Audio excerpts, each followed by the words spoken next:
My lifetime, all 48 years of it, has been filled with music. My mother sang, my father played the piano, and my family was part of a church music program for as long as I can remember. No day went by without song.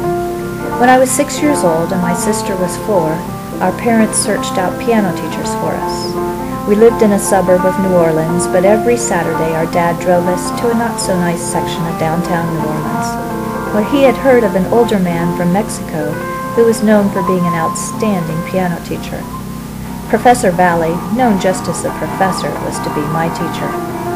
The Professor played jazz music and classical music, and his favorite and mine was boogie-woogie. He never insisted on memorization, much to my relief.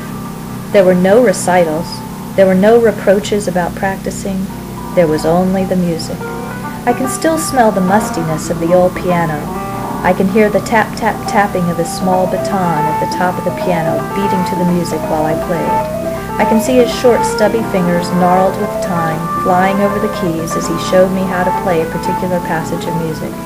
And his smile, that's what I played for, his quiet nod and smile, approving and proud. One pivotal day in the spring of 1975, at the age of 12, I entered a talent show. Much to my dismay, this VFW talent show required that the music had to be memorized.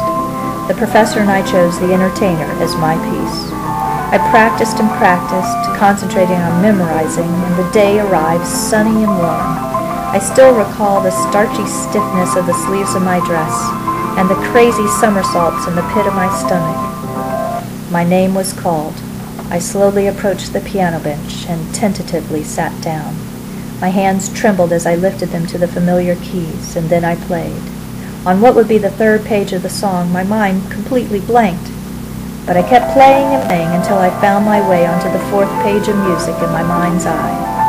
When the judge handed me the second-place trophy and shook my hand, her eyes twinkled and she leaned down and whispered in my ear, "I've never heard The Entertainer play quite like that before."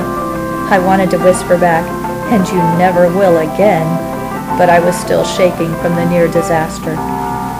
You would think that this would end the piano career of a very shy, insecure young girl.